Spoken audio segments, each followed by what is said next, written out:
Good evening, everybody. My name is Dale Forde, and welcome to the Democratic Labour Party's Sunday Roast.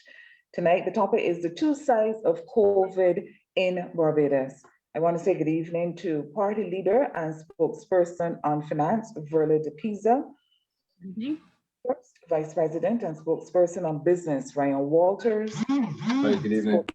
Spokesperson on labor, Courie, spokesperson on health, Paul Gibson, and spokesperson on agriculture, Worrell. Of course, we want you to be a part of the conversation. It's being streamed live on Facebook, and we welcome your comments and questions, any suggestions that you want to make. Please feel free to post them, and we will try to incorporate that into this evening's discussion and conversation. So I'm going to start with spokesperson on health, Paul Gibson. The whole issue of vaccines. It's a very topical issue, and it, of course, dovetails into the topic, the two sides of COVID in Barbados. So good evening again, Paul. Good evening, good evening. Good. Now, vaccinations. An article came out this evening indicating that from PAHO indicating that Barbados is to receive 100,800 doses of COVAX COVID-19 vaccines. And of course, they're going to be distributed to other parts of the region as well. You'd made a call earlier this week about the management of vaccinations going forward. How do you respond to this new information that those vaccines are going to be coming pretty quickly to Barbados and the rest of the Caribbean via PAHO? Well, good evening to the audience. Well, you know that the Democratic Labour Party is about listening to the people of Barbados, and all of us here have had our ears to the ground, and we've been hearing people asking these questions. A lot of people come to us with concerns, and they've been asking us, what is happening with the vaccines? How many vaccines do we have?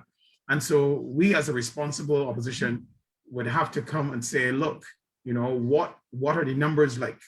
And the reason for this is that we know that the government said that they had 50,000 doses, which represents 50,000 people. We know that there are supposed to be 143,000 people. Let's call it 144,000 people that are to be vaccinated, but that is to be times 2. So it's because you have to have 2 doses, the first dose and the second dose, which means we're looking for 287,000 doses of vaccine. So I'm happy to hear, and we are very thankful to PAHO for giving us these vaccines and making them available to us. The reality is that we are still short by approximately another 60,000 or so. So we still have vaccines to acquire. The point being is that if you take all of the Barbadian population, take out the under 18s, which are not eligible for the vaccine because no research has been done on the actual on that grouping, and take the cohort of Barbadians that are to be vaccinated to achieve herd immunity, which they are projecting at 80%. And to be honest with you, because you don't have that lower demographic in terms of the age, you have to do a wider or a broader herd immunity number for the rest of Barbados, which is almost 100%. So we will still be short in vaccines. We are thankful for the vaccines, but we'll still be short to ensure that we are covered and that we achieve our herd immunity number. The second thing is the timing of those vaccines is very important. We heard from the article that they're coming in March, and we have to make sure that the administration of those vaccines have a beginning and has an end. So there's a range to which you need to have that herd all vaccinated. So this is why it's so important in finding out those numbers and knowing where we are in the forest. What about the type of vaccine? Because the COVAX is Oxford AstraZeneca, so which is for their emergency use based on the information I'm reading from the nation. Yes. So is this the vaccine that you recommend that Barbados should continue with, or do you think that Barbados should look other words to another kind of vaccine, maybe the Pfizer or the Johnson vaccine? What are your thoughts on that? Ultimately, our goal is to achieve 0 cases of COVID in Barbados. Grenada, as you know, has 0 cases at the moment, and that's the ideal. You could open back your borders and do have a lot of normalcy returning to Barbados. Obviously, you have to have your hand sanitizing, your physical distance, and your, I'm forgetting something, hand sanitizing, physical distance, and wearing your mask, of course. Now, one of the tripartite of dealing with COVID is also flattening the curve. And one of the things that we realize is that by giving vaccinations over the years, is that you can flatten the curve for any disease. So in respect now to this specific COVAX vaccine, I have done the reading, I have looked at all the literature, and as a professional, I am comfortable that the choice of vaccine is not a bad choice. Of course, the issue of variant strains is real, and it is being purported that there are variant strains of the South African nature to this particular vaccine. But for what we have currently, or what we know to have in Barbados at the moment, we can give the first dose, which is the primary dose, and the second dose of the AstraZeneca vaccine, and we should be able, that should assist in flattening the curve. If the variants continue, however, to find themselves into our population, I heard this from the lips of Bill Gates and the others today, that we actually would have to look at a third vaccine, of giving a third dose, which covers the variant strain. So based on all the information and everything that you've just said, are you satisfied with the government's management of the current pandemic specific to vaccinations?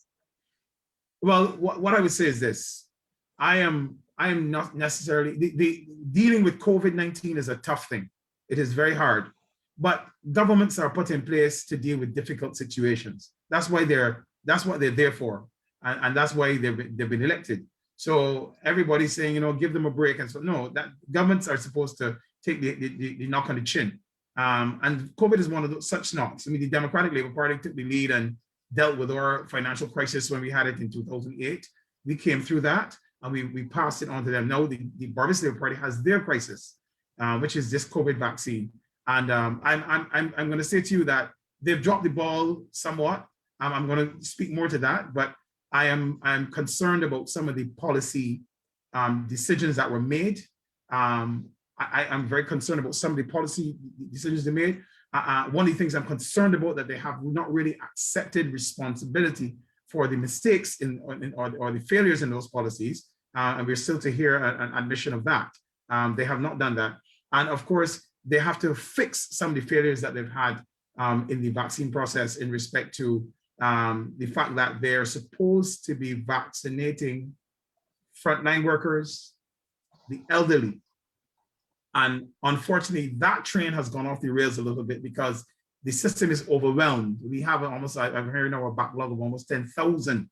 And so that speaks to, even though good Barbadians have responded to the call to get vaccinated. And Barbadians are good people. I mean, they've responded to the call to get the vaccine, and we applaud Barbadians for doing that. What the government had needed to have done, though, was to make sure that the message that went out was very clear, and that they made the facilities available for persons that were indigent, persons that were not well, persons with NCDs, frontline workers, and so on. They needed to get that clear and to make sure that the persons that are most vulnerable get those vaccines first. That's one of the failings they've had. And of course, they have to continue to address the current issues and planning issues and logistic issues that they're finding themselves in. I go to party leader and spokesperson on finance, Verla de Peiza. Today I had a very interesting and robust conversation with someone online who said, in essence, what gives the Democratic Labour Party the moral authority to criticize anything that the current administration is doing, that is the Myanmar administration is doing, as far as the management of the pandemic is concerned, and even said that under a Democratic Labour Party administration, that we would all be dead. How do you respond to that, Madam President?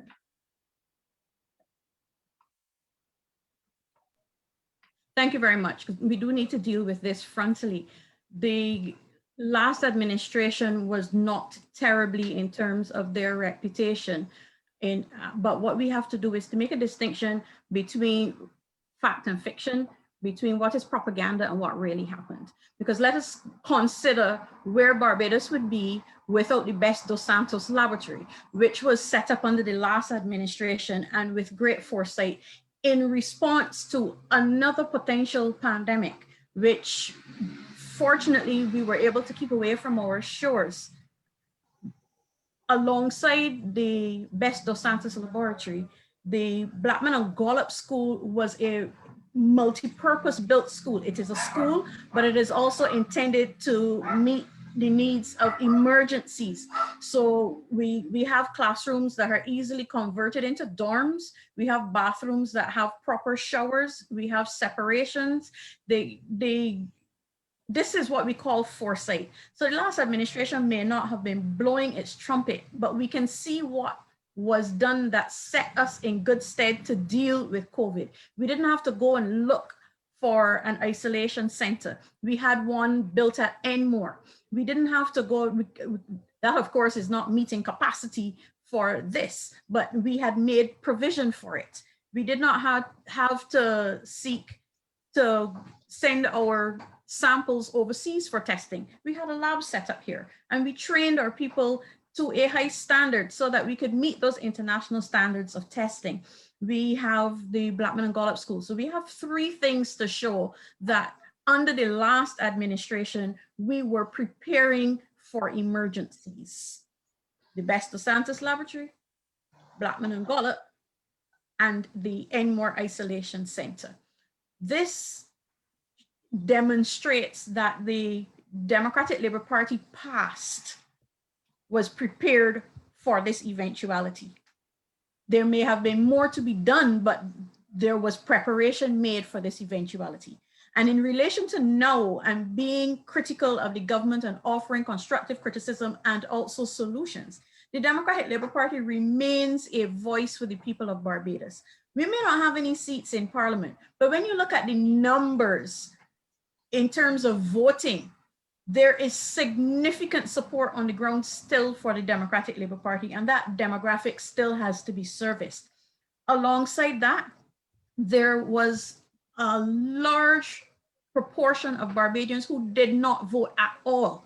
They too have to have someone speaking up on their behalf. And in any event, in any democratic society, the citizens have a right to voice their concerns, whether they do it as a collective or they do it individually. So the Democratic Labour Party remains committed to speaking on behalf of the people of Barbados, speaking up and asking those difficult questions that may go unanswered otherwise, and also giving viable solutions, because that too is important, giving viable solutions to anything that is happening in Barbados, and very specifically in relation to the COVID environment that we find ourselves in.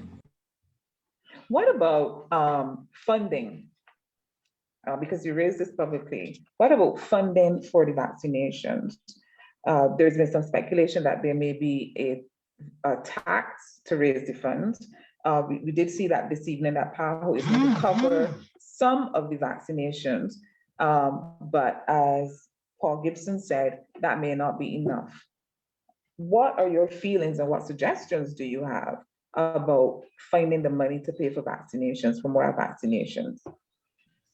I was very concerned to hear that there's an intention either to have a tax or some sort of fund set up that ordinary Barbadians are to pay into. The reason being that quite a significant percentage of Barbadians have suffered a terrible hit in the pocket because of COVID. Some have not worked since March of last year.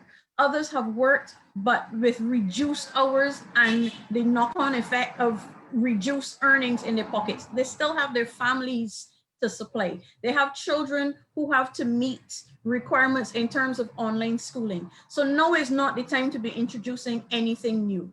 So what we did as the Democratic Labour Party was to sit down and think of other ways of raising the funds. And we came up with 6. There could be more, but we came up with 6. First of all, going on the central bank report, the foreign reserves leave space for us in terms, even though that is borrowed funds, we still have a gap of about $80 million to still meet that 1% surplus that the government is seeking to achieve under the revised IMF program. So there is a source of funds that can be used. We have also the BEST program, which is significantly undersubscribed to the extent that $300 million that was set aside for tourism-related businesses to capitalize themselves and improve during the COVID struggles remains unused. Some of those funds, not all, but some of those funds could be repurposed to pay for the vaccines. We also have, in terms of the reserves, we were told that we had 35 weeks of coverage for our reserves. That is way ahead of the international standard for reserves. So again, we have some space. Those are 3 so far. The amount of coverage that we have in terms of our foreign reserves, the primary surplus still gives us that $80 million gap that we could, some wiggle room that we can use, and monies from the BEST program that are not being picked up by the tourism sector. And then we have other, I pause because truthfully, nobody knows yet how much money the garbage and sewage levy has brought in, because those are funds that should be reported by Barbados Water Authority as the collection agency, but we haven't seen any financial statements for any of the relevant periods. But if we had an accounting of that levy, maybe, just maybe, we will find that there are some funds in that levy that could also be put towards the vaccine. It would call for some legislative change, but let's face it, they have the majority in Parliament that they can make that legislative change and effect the transfer of funds which are not in the consolidated fund, but are funds that belong to the people of Barbados and can be put to use for the people of Barbados. And then, of course, we heard last year about the COVID-19 Relief and Recovery Barbados, Inc., a company that was set up to source funding from out of the diaspora. We have never had a reporting in relation to that company either. So we need to know what funds are in there, whether any is available for vaccines. And then, of course, the bloated cabinet and all of the consultants. And this is just thinking of 6 different ways. I recapped 3 already, and I'll recap the other 3 now. We have the garbage and sewage levy that we could report on and see if those funds can be repurposed. We have the company that was set up specifically to deal with COVID-19, but we've not had any reporting. And then we have the inactive cabinet members and the numerous consultants, all of whom can result in a saving if there's some rationalization of those numbers. So we haven't just said, we don't think now is the right time for taxing. We've thought about where else we can get the money from to pay for the vaccines, because we recognize that the sourcing of vaccines is a critical limb in our COVID fight. We have to do that, but we have to do it smartly as well. And we have to keep our people in our consideration as we make these decisions. I want to go to the spokesperson on business, Ryan Walters, because you did mention that there's reduced income. Several Barbadians are either laid off or unemployed. So Ryan Walters, what are your suggestions, or what do you expect post-pandemic? Because tomorrow there's a soft opening after the lockdown. So what suggestions or what do you expect can happen within the business sector to put money into the pockets of people? Hi, good evening, Dale, fellow panelists and all the listeners. Dale, first I want to just take a step back just to paint the picture of the lack of support that the small business sector has had from the government since the pandemic. And I'll do that quickly. In April of last year, there was a stimulus package and $268.5 million was earmarked to support the business sector. 68.5 million of those funds were supposed to deal with small and medium-sized businesses. Out of this $68.5 million, only $5 million was actually accessed by the businesses. It was substantially undersubscribed. the reports coming out from the SBA was that the bar was set too high, so businesses cannot capitalize on actually getting these funds. If we go down then to the throne speech in September, about 4 months down, you would see that the government then reduced its support to small business. So they moved from a 68 million, and they went and they offered, put on the table a 30 million grant or $30 million pool of funds to be accessed by small businesses, a slash by half of what was offered initially. And that is a significant signal to us in the economy and the appreciation of the small business sector to the government. On the other hand, we've seen that they have moved the hotel sector from 200 million to 300 million. And so they got a bump and small business got a hit. And it is very unfortunate. The small business sector in Barbados, they are responsible for at least 90% of the businesses in the private sector. And they represent at least 47% of the businesses in the private sector. Right? Sorry, 60% of the businesses in private sector and 47% of employment nationally. All right. So it is very significant for the economy. It's very significant for persons to be getting an income and to earn an income. What you've heard recently also was that the Small Business Association, the president of the BCCI, Barbados Chamber of Commerce, and the president of the Private Sector Association, they've all been singing the same tune, which is they are not sure. They're very unsure onto where the government is going with business in general. And there's no plan in place.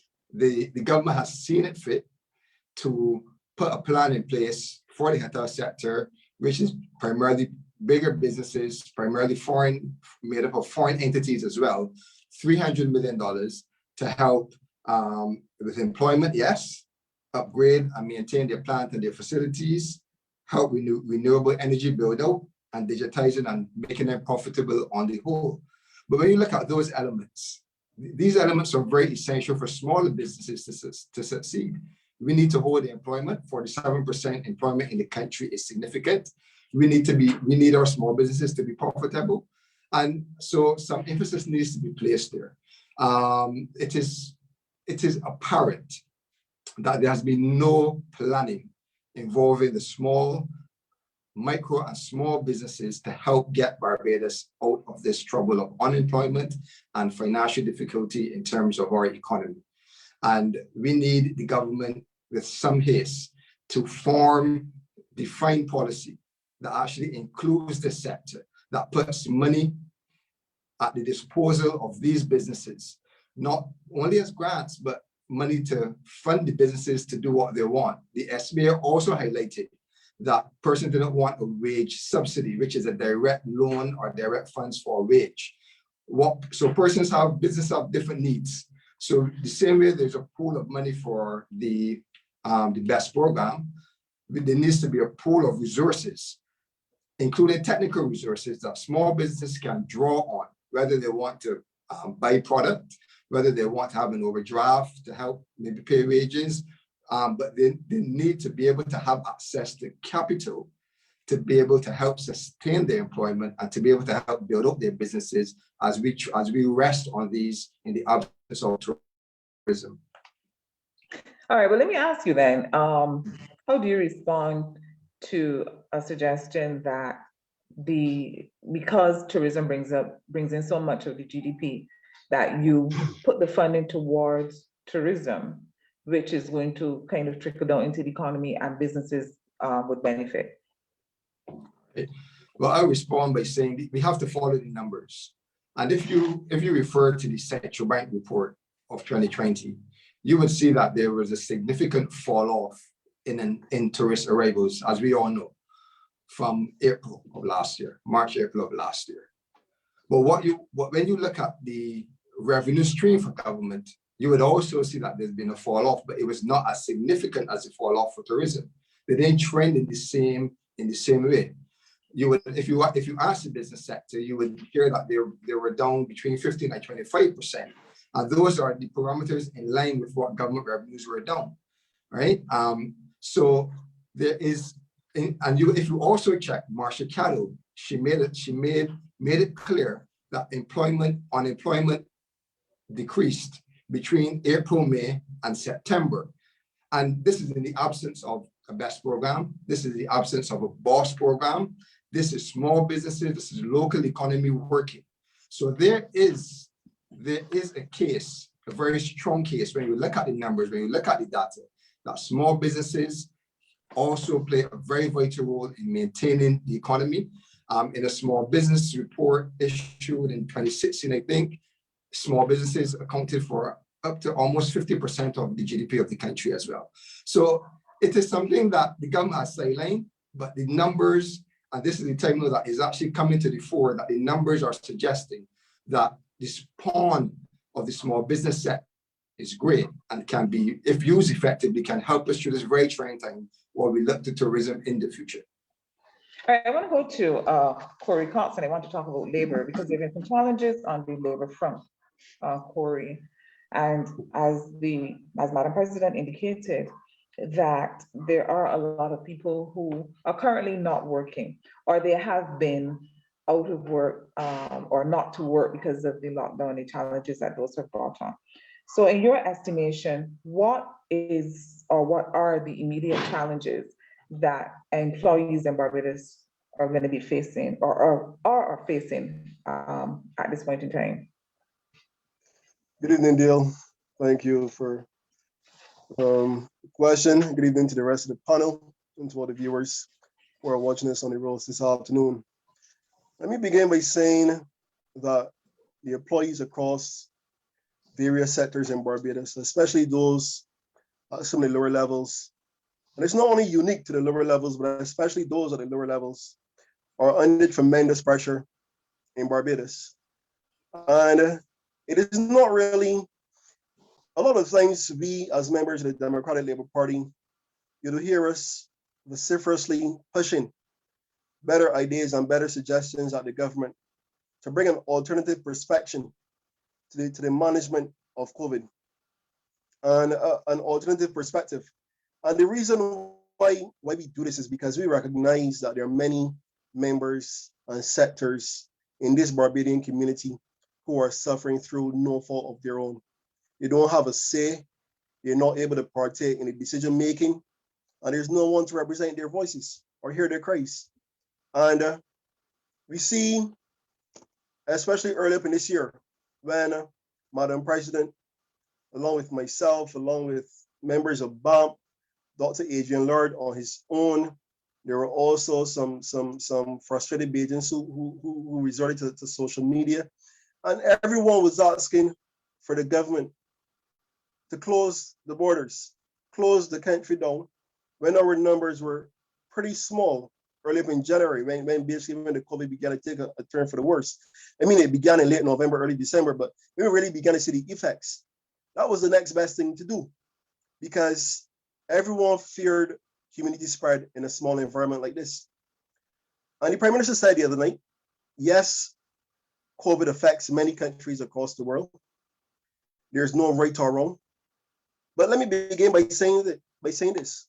When you want to travel the world on a media tour to look like the victrix or the queen of containing COVID in a small society, when you think you have the answers, then when it takes a turn, you can't come back and say on the other hand that there are no answers. Coach Alvin Bob will tell you, if you want, as the management of a team, if you want to accept the spoils, when the team is not performing, you must be the first to put your hand in the air and say, I'm part of it. I'm part of the reason why we underperformed. And as Comrade Paul said, we have yet to see the leader of this country come and say to Barbadians, listen, we have made a mistake. Only today I was speaking with a worker, and she said to me, at work, there have been no adjustments made to our lunchrooms in this whole COVID environment. And as a lot of us know who have had the opportunity to work in the private sector, I don't know about the public sector, but coming from the private sector, A workplace may look very, very fancy, glorious, has all the trappings on the outside. But when you go to the lunchroom, that is very, very basic. Sometimes it has little to no ventilation, very little lighting. Sometimes some people don't even have a microwave. You know, it's a very limited basic operation because it is seen as one of the least essential things in the workplace. But imagine when all these workers have to concentrate in this same place to have lunch. And only a few days ago, I was speaking with another worker and I asked her, she told me she came down with COVID. And I asked her how she thought she came down with it. And she said that she thought they picked it up at work in the lunchroom from hanging out with the workers. And this is a company where a lot of the staff actually were affected by COVID. Then you have the other situation. But let me ask you this, Courie, before you move on, because you said Sure. something I want to come back to. And you echo the sentiments of Paul Gibson, who indicated that, you know, in essence, COVID is a very dynamic situation. And the Prime Minister did say that there's no right or wrong way. There are a lot of other countries as well who have been making mistakes. The United States made mistakes. A lot of other countries made mistakes. What makes Barbados so different? Why should Barbados get it right when everybody else has been getting it wrong or has been making mistakes? You know, I've always said, Dale, we've been fortunate to be, I think we were the third Caribbean island to come down with COVID. I remember last year, Jamaica was ahead of us initially in terms of contacting the COVID virus, having to close down their schools. A lot of things that were happening in Jamaica was happening around a week or 2 weeks before us. Also, we saw it in the USA. And as you said, a lot of other countries, international countries, also G8 countries, a lot of them made mistakes. You think about these countries, yes, they have struggled, but our wiggle room here in the Caribbean and even in Barbados is so small. We cannot afford to make the mistakes that they have made because we just don't have the wiggle room to respond to it. And I remember earlier this year when as I said before, when various persons were calling for us to close the island down, and the Prime Minister said, we have to learn to walk and chew gum. This is a marathon. This is not a sprint. We have to, COVID is here to stay, and we have to learn to work with it. When the realities is that you must take people into your confidence and you must listen to people. If it's not about politics, forget about the politics, but take the considerations of other sectors in the consideration. You continue to say you're following the science, but then you say there's no right or wrong. So what is it? Is it a guessing game? I mean, at the end of the day, we are playing Russian roulette with the lives of people. Workers in this country who cannot help themselves. There are workers today, Dale, there are so many workers today who are not in the catchment area for unemployment benefits.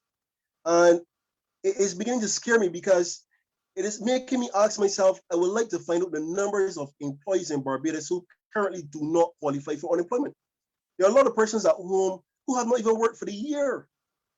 Persons who they're not going to qualify for unemployment. Maybe they received unemployment last year, so they're not going to qualify all over so soon again. What are we doing? What are we providing for these workers? Not to mention that the care packages that we provide in the communities for some of these workers, this is not the end of the lockdown. And there are so many communities yet to receive a care package. And it is frustrating to the workers. Then there's the fact that they have no one to come to complain to. There's no one to carry their message.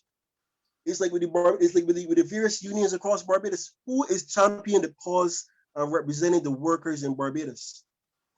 Sometimes the media has to go to the Deputy General Secretary of the union because apparently the General Secretary is now not available. These are the kind of concerns that we have.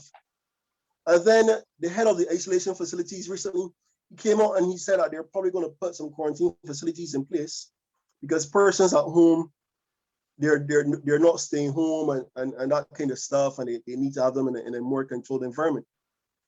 But because we didn't listen to the advice that we were receiving earlier this year, the whole thing fell out of control. Now we have delayed testing, delayed results, delayed transportation. You're asking persons to sit in a home for 2 to 3 weeks and have no idea what is going on. I don't care what phone number you call, you cannot get through to anyone. So then we must take into consideration the psychological impact that this has on workers. People who still have to pay their light bills, their water bills, their phone bills, they have kids to support. They still have kids that they have to maintain homeschooling. You can imagine having to deal with these things and having to go and sit and do homeschool with a kid. Like your mind is not even nearly on concentrating on that. Because as Maslow said, some of the most important things for a person is to be able to provide house, home, shelter, food, and clothing. You have outlined the challenges. What are the solutions? What are your suggestions? I think that one of the things we need to put in place, Dale, I would like to have, first things first, the phone numbers which we put in place for people to call, we need to ensure that there are persons there to answer them. We need access to a mental health. We need an on-call mental health expert for workers. We need an anonymous phone call for workers to call with breaches in the workplace that pertains to COVID. We also need to have a pandemic unemployment assistance program put in place. So if you don't qualify for COVID, if you don't qualify for unemployment, or where you work, they don't take out NIS, at least some kind of pandemic unemployment assistance to help these workers, kind of like a coping fee, a coping subsidy. These are the kind of things that I would like to see put in place for these. There are persons like housekeepers, maids, bus drivers, etc. I met a guy last year who told me he has not worked for the year, and he does not receive NIS. But last week, when the Minister of Labour, Colin Jordan, came to the press, I think it was the first time he actually signed for the year. But he came to the press and he said, not to panic. I mean, these are real lives that we're dealing with. And the only comforting thing you can say to people is not to panic. If we can't have an answer and we can't have someone to represent us, the next thing that any human being is going to do is a panic deal. And these are the kind of things that I want to see put in place. Access also to PPE gear. I remember the QAH management, they were on Barbados a couple of weeks ago, and they said, Barbados has PPE gear available. It might not be accessible all the times, especially during the night shifts, but it's available. We have it in stock.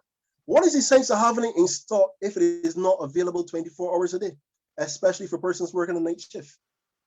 You're putting persons' lives at risk.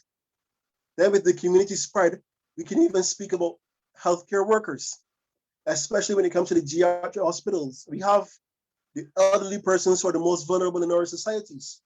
We have the rapid tests available. With community spread, why are we not administering rapid tests to the staff before they go into the hospitals on mornings or when they finish at night? So we know what is coming into the hospitals or what workers are inadvertently taking home to their families. None of these two incidences we want to occur. Thanks, Courie. Of course, I'm going to be coming back to you, but I want to go now to Andre Worrell, who's the spokesperson on agriculture, but there have been concerns about Barbados's ability to continue to feed itself. The Madam Vice President indicated that there's coverage for 35 weeks, but there have been some suggestions that Barbados needs to use this opportunity to start to grow its own food. I just want to get Andre Worrell's take on that. Good evening again, Andre. Good evening, Dale, and good evening to those joining us on Facebook. Yes, with COVID, it does show that we definitely as a country need to do a better job at maintaining our food security. And in terms of looking at our agricultural sector, not just as a collection of small persons that would need assistance, but a collection of small and micro businesses. We need to look at agriculture as a business. Now, agriculture is the one sector that has shown resilience in COVID. At the end of 2020, the sector actually grew by 1.9%. And this was done with the government actually reducing the funding to the sector by as much as 61%. In 2018 to 2019 estimates, the budget to increase crop production was actually $40 million. That budget has been slashed by over 61% to close to 17 or say $15 million in this current financial year, which will end in a few at the end of this month.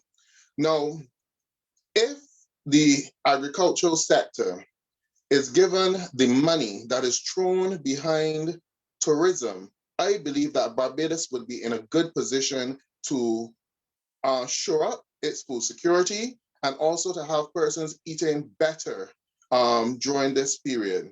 Now, just yesterday, the Minister of Agriculture at a press conference in Wakefield announced that some 50 acres of land will be subdivided amongst farmers.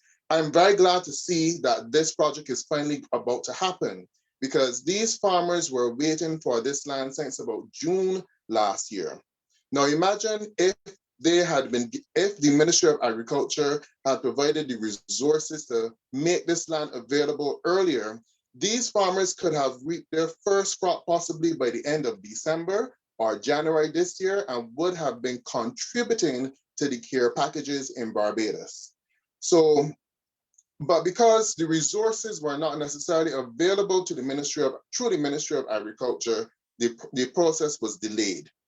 Also, we need to see, in terms of food security, very disappointed that over the last few weeks of the lockdown, the fishermen in Barbados had to stay on land because they were not allowed, well, they were allowed to go fishing because the Attorney General did say that fishermen can go out fishing. But the problem was that when they came back into port, the vendors were not allowed to work. And there was also issues with the freezers at the Bridgetown market.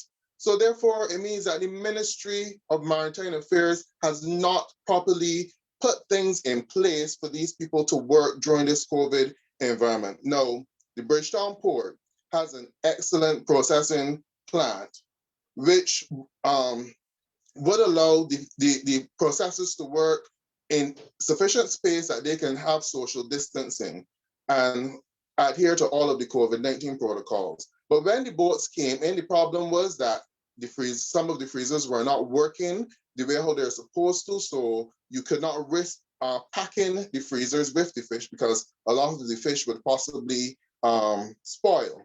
So we need to get all of those things in place so that we can, our fish vendors who contribute tremendously to the food basket of in Barbados, and many people who rely on fishing can get out there and earn $1. We know that we would have had some difficulties with the vendors at the front, but this could have been controlled with sessions with the COVID management unit, and fishermen could have been prioritized to receive the vaccine so that when the longliners go out, you test them before they go out, and you possibly test them when they come back in. You provide them with the vaccine to make sure that you can, guarantee that protection from the virus as well. And you treat the industry as though it is one of the small businesses in Barbados that can help to food security. What was also disappointing too.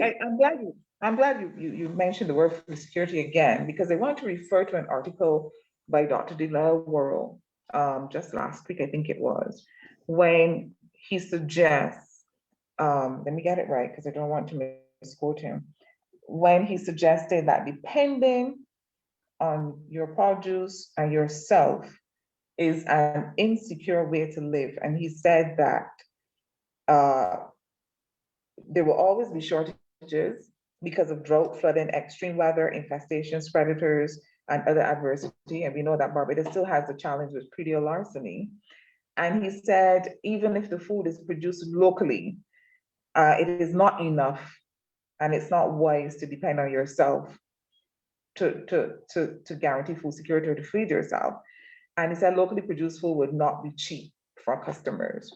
Based on what he's saying, how do you think this would impact the agriculture in Barbados? His suggestion is, you grow high quality fresh foods instead of seeking to attain food security. That's the quote I wanted to tell you. Yes, and I did read that article as well. And yes, the main point that he was making, we need to go towards high-end food production in terms of organic farming to also make sure that the quality of the material, that the food that we produce is also good for consumption, and that you can gain a high price for it as well. But what he's also saying is that we need to go, yes, we will still need to import a few things, but we also need to take our agricultural sector to the processing stage where we too can develop and add value onto the products which we produce and make those available, share amongst our Caribbean community, and also not just look at agriculture based on Barbados alone, but utilize the entire CARICOM region, which we have already started to do work in terms of with Suriname and utilizing the lands in Guyana as well. We can invest in agricultural projects, not just in Barbados alone, but in other parts of the region. We've already started to do it. We bring in fruit products from Belize for the Pine Hill Dairy juices, and we also get crops from Suriname and Guyana. We have businesses in Barbados who actually invest in agricultural real estate as far as Argentina and Brazil. So we need to do a little bit more of that investment to shore up food security, because if the products are grown by a Barbadian owned and operated company, more than likely you will make sure that you have some of those crops available for your company, your country. But if they're owned by multilateral investors, they will try to make sure that their home territory is supplied first. That does not take us away from our responsibility of seeing what we can grow and produce here and utilize what we grow and produce. Because, and I believe Paul will be able to tell you this, you see it heavily in the pharmaceutical industry. You go to get prescriptions repeated, it's not available because of the constraints in the shipping lines. Many of us, when we go into the supermarkets, we realize that some of the brands that we're accustomed to are not available because, again, there are constraints in shipping, the shipping to this region because as a result of COVID. So we need to get to a stage where, in case that this process is prolonged and people start to hoard their produce, that we do have things in Barbados that we can feed ourselves, the sweet potatoes, the lettuce, and also feed ourselves healthy products as well, and not to depend on products coming from far afield, which by the time they reach here in Barbados, the quality has been reduced. So if we grow it here and we practice organic farming, we can vouch for the amount of pesticides utilized in the products and vouch that these are good for our cancer patients and persons who may have health challenges who need to eat healthy food. So we need to do a little bit more of that in terms of the organic farming and growing healthier products, which we can utilize here in Barbados. All right, I want to go to some of the questions that have been coming in on Facebook. There's one here from Terry Miller. What is your view about PSV and the lockdown and the fact that the chairman of AOPT said that about 3,000 operators are on the breadline? This would include taxi operators. Is that 3,000 or 300? 3,000 operators are on the breadline. This would include taxi operators. What advice do you give to the PSV operators? That question is for Ryan. Oh, I'm sorry, not to Ryan, to Courie.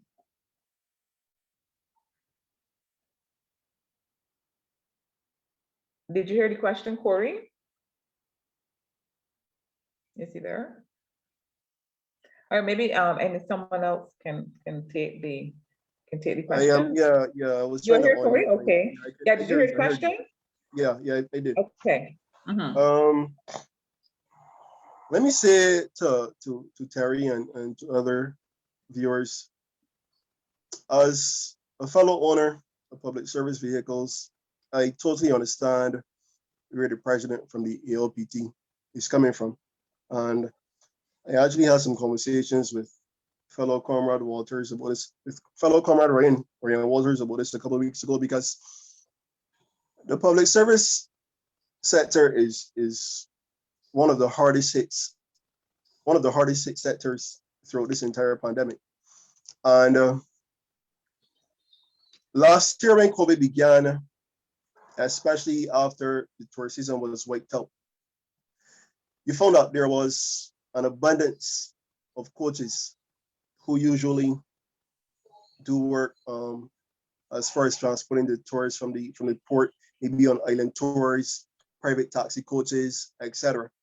And now this is a sector that has always been saturated, has always been oversubscribed with service providers. And when the COVID came to Barbados, what the government did was to basically re-register a lot of these ZM coaches and put them over into the public transport sector, which was already saturated, and there was absolutely no room for them. So imagine a lot of workers are currently at home, not working. So there's already a reduction in passengers. And so the market size has reduced, and then you've increased the service providers even more. So it created a situation where there's basically a massive struggle going on for these guys. And I understand the call, I support the call for assistance, but the government would not even say, like how the government said to Dr. Melissa Agar, they heard you, and hopefully at some point we can talk. They never even say to the sector, chairperson, I've heard you, or I hear your cries.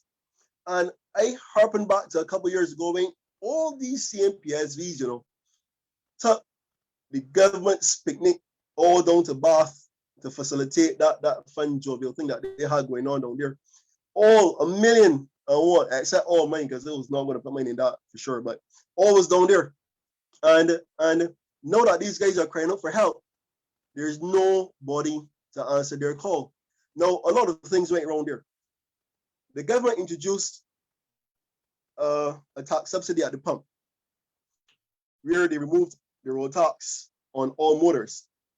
But for public service vehicle owners, they were still required to pay both a road tax and the diesel tax subsidy at the pump, which means that they pay twice.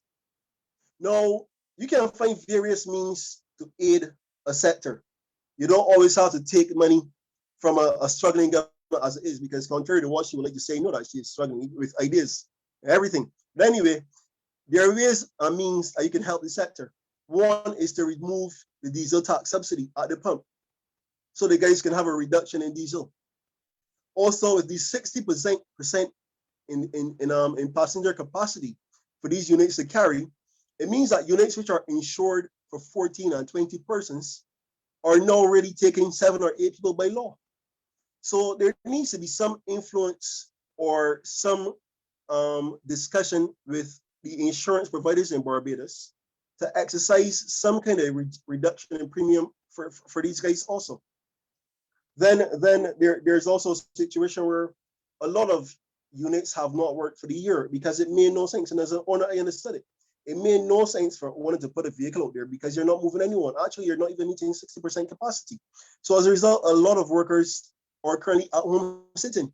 And a lot of these same people are falling into that net of people that don't qualify for unemployment. So they're just at home sitting down, not doing anything, not making any money. Nobody is listening to their cries. So they're just in the wilderness. So for me, Terry, the suggestions I put forward is for a reduction, is for a removal of the diesel subsidy that these guys are currently paying, which they're being double taxed for, a road tax plus a diesel subsidy.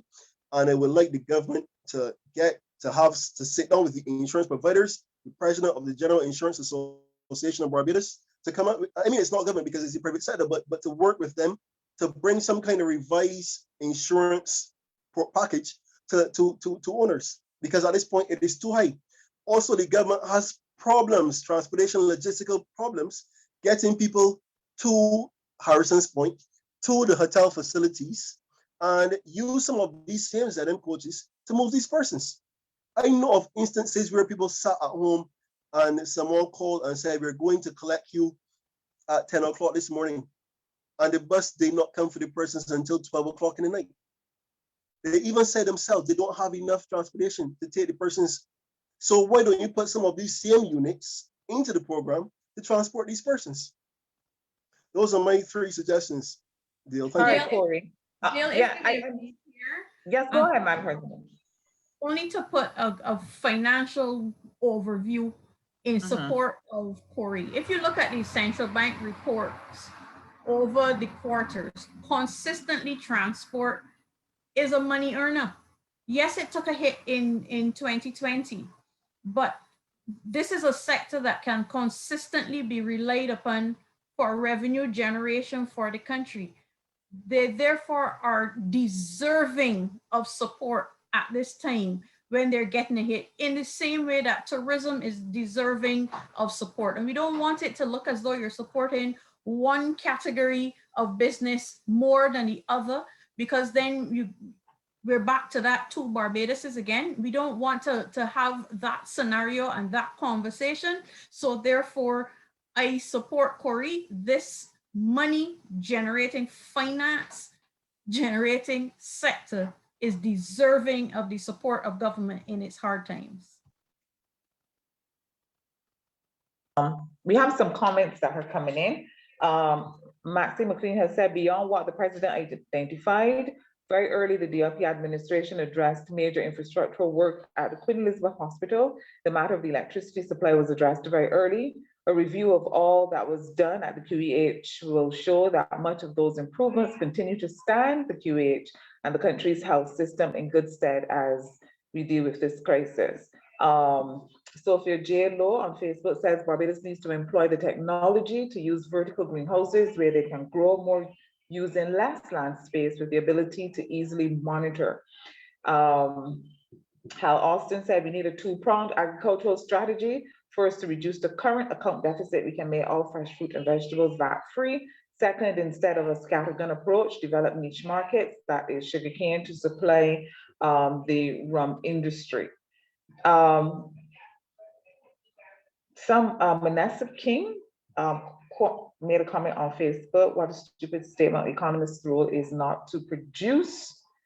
That's the role of producer. Baron Bishop, once we are all prepared to accept that Barbados has some very high cost centers that make agriculture here quite expensive, water, labor, and electricity. Hal Austin says you cannot use any pesticides in organic produce.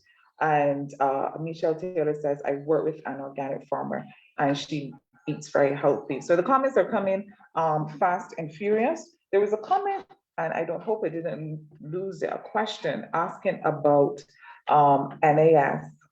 Baron Bishop asks also, who really are the owners of PSVs in Barbados? Are we confusing owners with operators? If there are two separate groups, then how do you direct benefits to the operators?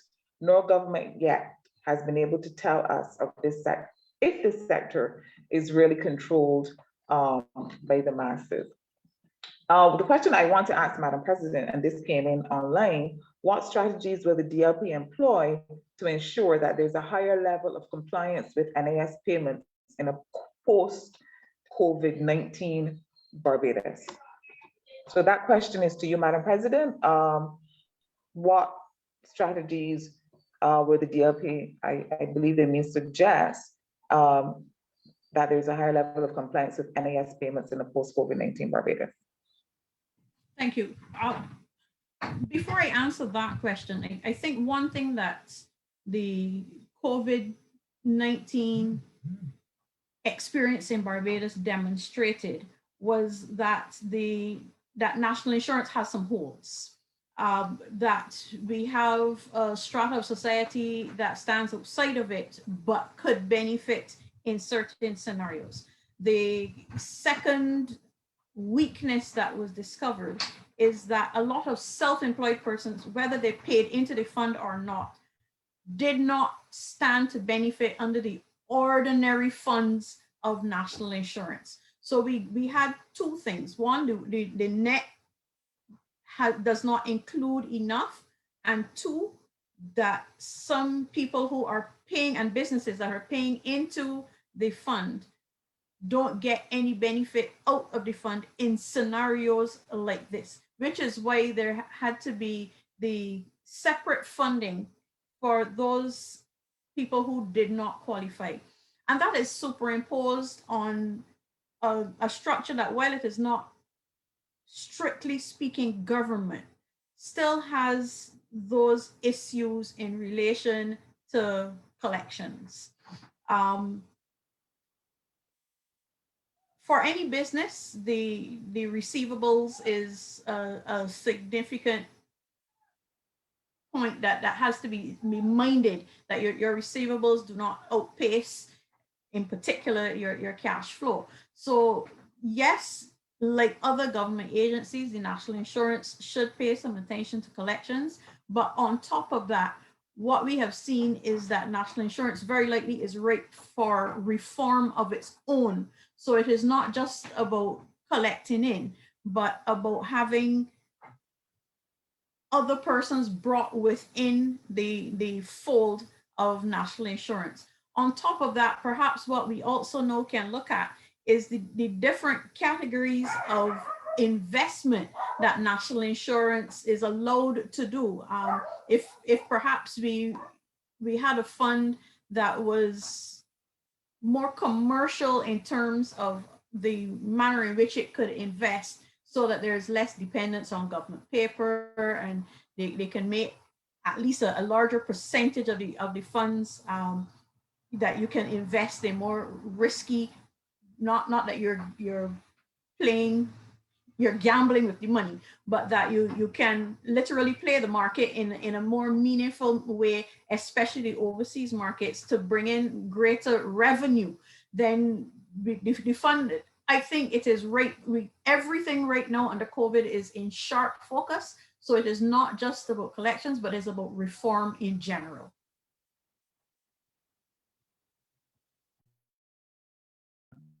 We have some more questions, some more comments that have come in.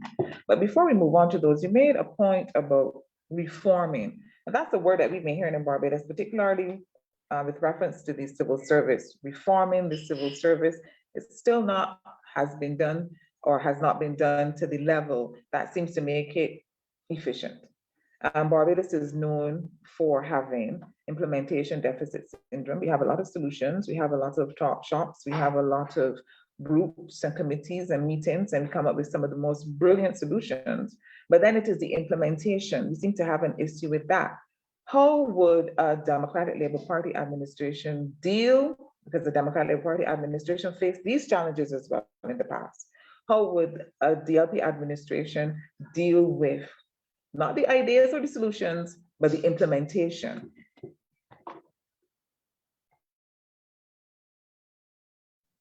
I imagine that question is directed at me as well. That is, I believe, symptomatic of the nature of our civil service. We have a civil service that is embedded in society and gives a certain level of job security that militates against change in large measure, to the extent that we are accustomed doing things in a particular way, and the trickle-down effect of policy change does not necessarily take root in any meaningful time frame, and sometimes even at all. I want to use the example of the profession that I'm in, the legal profession. We have made several attempts towards filing documents online and serving documents using electronic means. COVID has pushed us in that direction, but we're still struggling to do something other than licking stamps and putting them on documents. So we're finding that the will to change is not necessarily as strong as the research that is looking to drive the change. Perhaps what we need is to keep training going in our civil service. And I'm speaking specifically about the civil service because you asked about governmental implementation. And this is not to say that the private sector does not have similar challenges, but they have different mechanisms that they can deal with those challenges. All administrations coming in are acutely aware that civil servants represent the largest voting bloc, and therefore there are certain realities that come along with the policy changes that you wish to make. But if it is that we have policy changes that are imperative, then education is the way to go.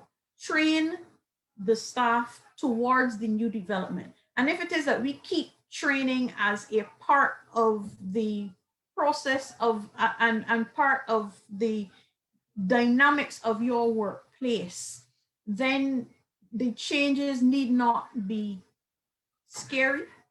There need not be the same level of pushback against them. I think really that is what it is. If you are making decisions and you're making them outside of the people who have to actually work in them, then you're less likely to get that buy-in. So they need to be included, and that education and training, I believe, in large measure will assist in implementation on the ground at the level of the administrative assistants and all the way up to permanent secretary. You have to have that buy-in, and that comes with the training that should be an ongoing process for the civil service.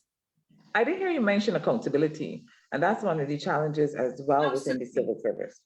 No, tangentially, I mentioned it when I said that the private sector has other mechanisms to deal with it, and accountability is definitely one of the weak areas of the civil service in Barbados. We have all these stories of people being moved from one department to another when they're being ineffective, as opposed to dealing with the issue directly. And that, I do believe, has to be redressed. We definitely have to have accountability at all levels, not just at the policy making level, but we have to have accountability at all levels. And yes, the private sector has better mechanisms for dealing with that than government has, even though we have the general orders in place and some specific orders for other categories of civil servants. But actually putting them into practice is where the weakness comes. So yes, accountability is a major lacuna when it comes to addressing the implementation deficit. All right, I want to go on to Paul. I have some questions here for Paul, one from Oscar Maloney. Paul Gibson, what would be your suggestions, I'm paraphrasing, to achieve some semblance of responsibility at the Queen Elizabeth Hospital? And then I have a follow-on question to that, Paul. So Oscar Maloney wants to know what would be your suggestions to achieve some semblance of responsibility at the QEH?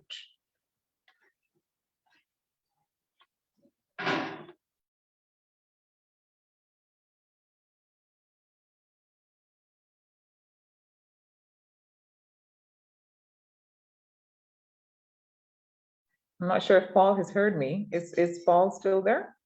Yeah, sorry. I was muted. My apologies. Mm-hmm. Yes. The intention of the QEH from the beginning of COVID was to keep the hospital as a COVID environment. We may remember the challenges and the fights with the surgeons and all this other things that were happening. And so the reality is that I believe for the most part, they were able to keep the hospital COVID free.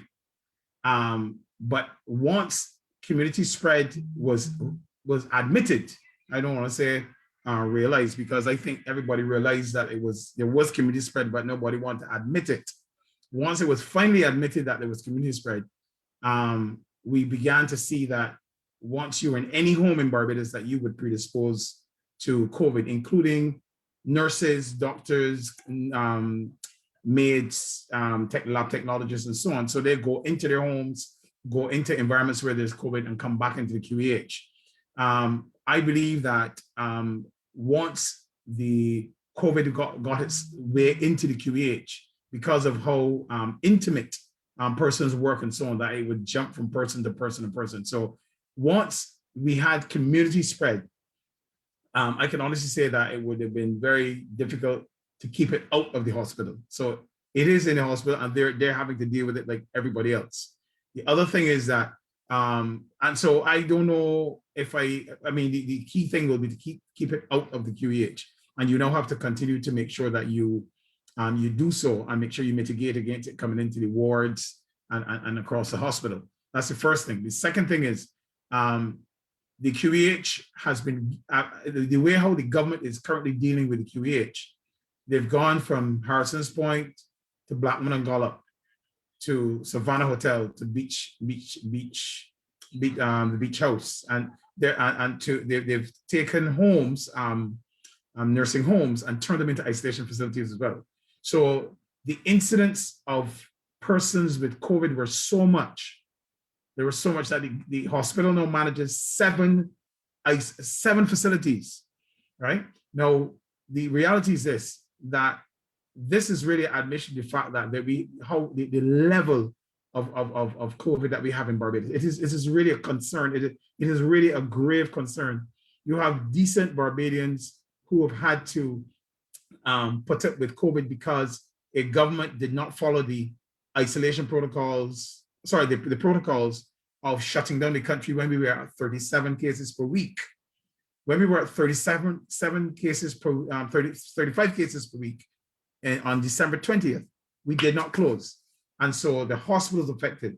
Then the isolation facilities were no longer able to hold the capacity that they had. They had to get now 7. So the second rule in shutting down the country was when you make 75% of your bed capacity, you close. But that's not what they did. They expanded the isolation facility. So really and truly, what they did was to move the goalposts because they were so overwhelmed with the level of COVID, and that was thrusted on the hospital. So the reason why there were issues with PPE was because they would open the isolation facility at Harrison's Point. Then they would open Blackman and Gollop. So they would go to the procurement department and give the PPE to Blackman and Gollop. Then they would go and give it to Harrison's Point. Then they would give it to Savannah, and then they would give it. So what would happen is that all the staff in the Savannah and all the other 7 facilities would have to get PPE as well. And that would come out of the stores of the QEH. So what happened is that the system was actually becoming quite overwhelmed. It was becoming, because once the Prime Minister saw that the numbers were going up, she would open another facility and throw them at the QEH and say, y'all manage this. Courie, you manage this. Courie, you manage this, right? Now, kudos to Courie and Al Hart and all the other team members and so on. They've been doing a tremendous job. The medical technologists, the nurses have been really putting their back to the shoulder. And we applaud those frontline healthcare workers for carrying that heavy load, and including the ones at the polyclinics. But I'll tell you this, the system became overwhelmed because of a poor decision made by the government of Barbados. And because of opening and allowing people in to the country without checking the protocols in an appropriate manner. And so to the question of what would I do differently with the hospital, I would certainly ensure that the staff is adequately protected. That has to continue on a daily basis. We have to make sure that we are testing the frontline workers. Fortunately, last week and week before, they were all vaccinated. The entire hospital staff was vaccinated, and we are very happy about that. We are happy as well that the government is steering funds, though we don't know the cost of COVID right now, because that's still a mystique. That's still a big mystery. How much money are we spending on food packages? How much money are we spending on PPEs? How much? Nobody really has a very good clue as to where we are in terms of that number.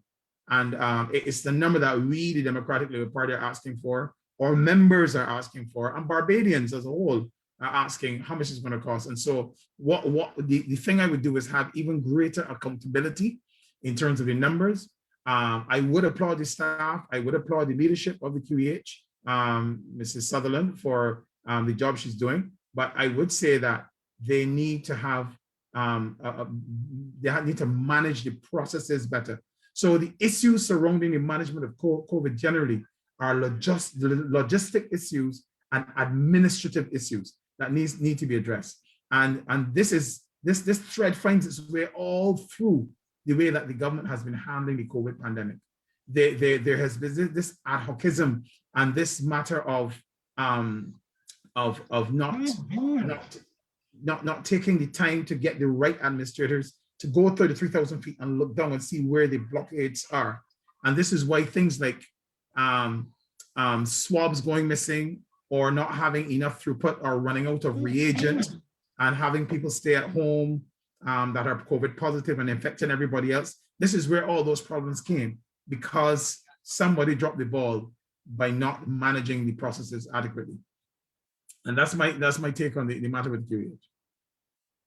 All right, I want to, because there are quite a few questions about how the Democratic Labour Party would make suggestions on managing the pandemic. And I asked the entire panel, and this question is open to anybody. Isn't it easier to make suggestions when you are on the outside and not in the midst of it? Because as has been agreed, this is a dynamic situation. It's fluid, it's constantly changing. Other countries have made similar mistakes as well. So isn't it easier for the panel to say, oh, you could do this, you should do this, you could do that, based on observation, compared to the people who are in it every day and facing it every day and being challenged by it and don't have a playbook per se on how to deal with it? Can I take a swing at that, if you don't mind? I fondly remember when the Barbados Labour Party were in opposition, when they were in opposition. I remember Mia Motley and her team standing by the mic saying, the government is too big. There are too many ministers. We need to get it smaller. I know that their government, they have the biggest government that we've ever had. They said, we don't want Barbadians to have their fingerprints taken and their iris scan done because it is not legal. It is a violation of your constitutional rights. And in seconds, within less than 24 hours, they want to pass it. The point is this, that there is a role for an opposition. And the role of the opposition is to speak the voice of the people. If this is not a dictatorship, neither by consent or at all, I will not stand for dictatorship. I will not be a part of a dictatorship because that's not what Barbados is. And we saw it with Mr. Stewart. When people had to say things about Mr. Stewart, they unfettered said what they thought about Mr. Stewart. So why is it that we cannot say what we think about the government? Are we no longer a democracy? And so I would like to bring Barbadians back to the comfort level that this is a democracy and that we must be comfortable enough to speak our minds and to share our thoughts and to say what the people are asking us to say. Because people think that it is about the government. No, it is what are the people saying. And this is what the Democratic Labour Party has always been about. Empowerment of the people. This is the vision of the Democratic Labour Party, to make sure that people understand that we serve them. That's what the word minister means, to serve. And that's what we do very well. And so we have to tell people what the people are saying. Do you not want us to say what they're saying? Does anyone else have a comment? Yes, I'm going to come at it from a slightly different angle. Because the question is it easier to make suggestions based on observation? The short answer to that question is yes. But when superimposed on our present situation with COVID, where you are getting directives coming from WHO, you are getting guidance coming from PAHO, you have BAP giving suggestions. It is really not just about observation. It is about actually hearing what the experts have to say and recognizing that we are in a moment where politics really is not the crux of the matter. This is a situation where the medical team should come to the fore. The medical team should be adhered to, and the role of government is to put that legislative framework in place to allow for the medical team to have the latitude to do what needs to be done. And that really is what is contemplated by our emergency legislation. It gives a role for the chief medical officer that he is to advise government. And the intention in this case is not just a consultation, it is advice to government, because we are in a medical emergency, and therefore it is incumbent upon us as leaders to recognize that sometimes you don't lead from the front, you lead from the back, because you have to give push. You have, and that really is the kind of situation that we're in right now. Also, our emergency legislation gives a role for the DEM. The DEM has been left out of everything in relation to this, and particularly in relation to the distribution of hampers. You know, the DEM would have an idea of where to find the pockets of poverty in Barbados. Certainly, the Democratic Labour Party, in the distribution of the one allocation that we received, called on the resources of the constituency councils that had been set up in the last administration, and we were able to distribute in less than 24 hours our allotment because we had those resources that we could draw upon. So sometimes it is not just about observation, it is about recognizing that you're in a particular situation that has certain dynamics that are unusual, and take that backseat, be big enough to do that.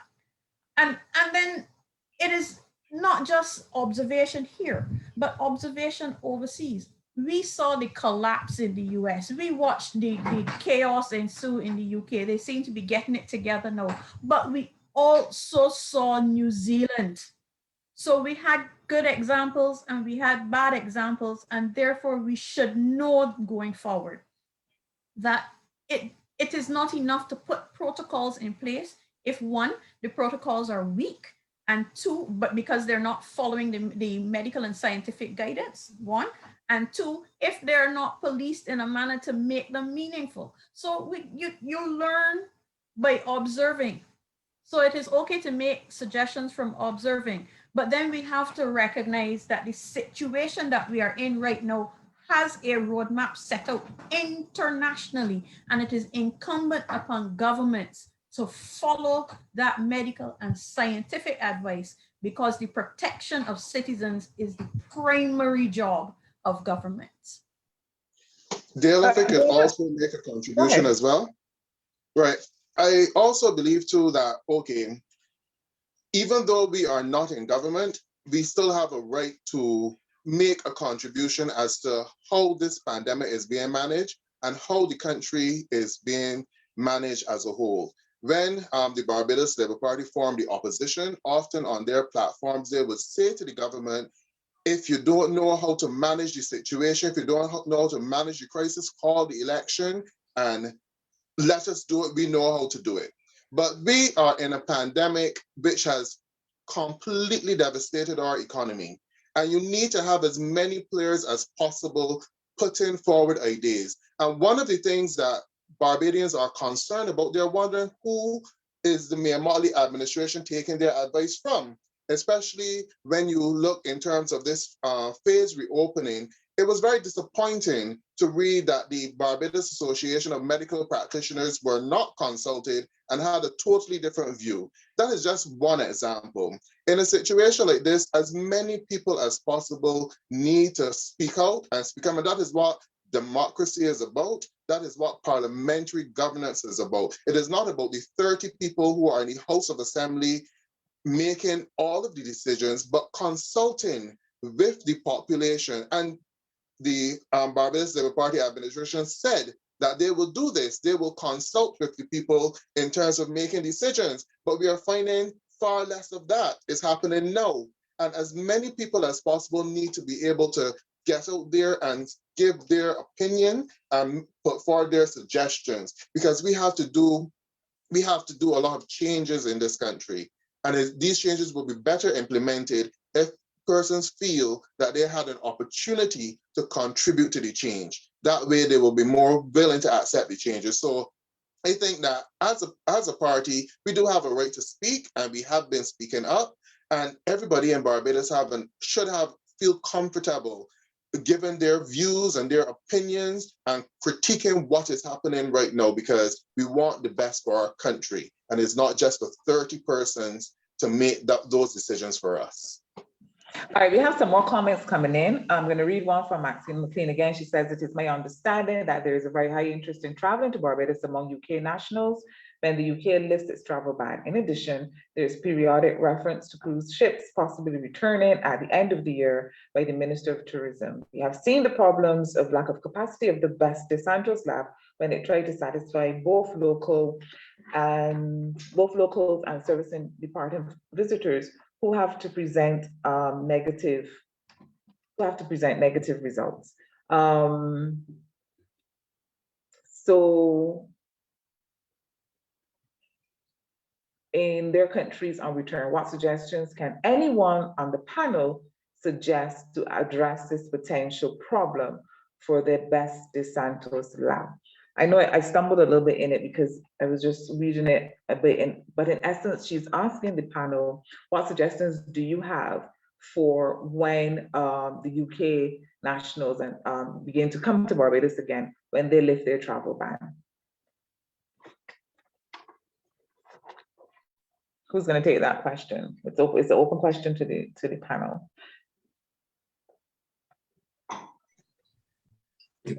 Dil, let me say first that you need to know the true state of the COVID environment in Barbados before you can really speculate as to what a plan should be. And in the absence of not knowing the real figures, that puts you at a disadvantage. Secondly, we need to know where we stand at that point, because I go back to December when the UK was closed, and the tourist, Barbados number one, the top 3 tourist markets, source markets for Barbados is UK, the USA, and Canada. And when the UK variant was prevalent across London and many countries started to close, we stood open.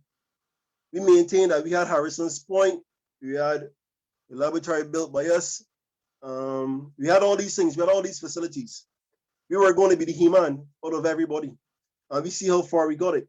And we see how far it got us. I believe that before we take such a decision, we have to first find out where we are in this COVID environment. Because at this point, I am not even sold as to where we are. I don't even know if there's really a difference between the reasons that caused us to close and where we are today.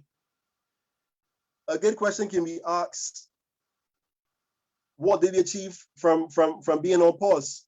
To a large extent, we continue to have stepped our way through this pandemic. And that's why I don't call it mistakes being made by this government. I call it being reckless.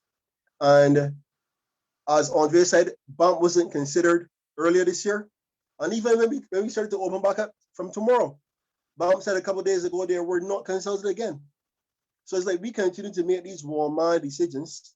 And with the UK opening up in a few weeks, a couple of months, then we are jumping in, we are saying that we're going to anticipate bookings all over again. And I shudder to think that if we don't put the right mechanisms in place to protect ourselves, first we need to find out how the border security is working, because we would have changed from those party bans which were given to the visitors, which they were easily manipulating and jumping over the walls and stuff. We now need to find out how these bans are working. We now need to also find out our capacity for these persons when they come in here, if there's a fallout. What is the environment in the source market? So what is the percentage when we come here? Then we have to look at our nights in quarantine, because that was one of the other issues which we had also. When the experts were saying to extend the quarantine nights for visitors, we kept it at 2 nights, because we took the touristic reasoning that if visitors spend too much time in quarantine, then it makes no sense to be here on a vacation, because in a couple of nights they'll be ready to go again. And these reckless mistakes, these reckless decisions which we continue to make, it is the ordinary man or woman in Barbados who are paying the price for it. So even when we come up with this vaccine fund, like when the tourist comes back here, what would the percentage of our community that is vaccinated? And that is something that Brother Paul can come in also. In a few months, where will we anticipate that we will be? Because that will also play a role. How vaccinated will Barbados be to be able to protect themselves or to operate in such an environment? All right, I want to get to Ryan. There's a question. What is the COVID cost? And this was asked, I think it was by Courie. What is the COVID cost versus the tourism revenue dating from March 2020 to date? If we analyze the latter with a financial microscope, are we in the realm of a surplus or a deficit? I do not have the specific financial data on the surplus or on the cost. I will leave that for the president to address.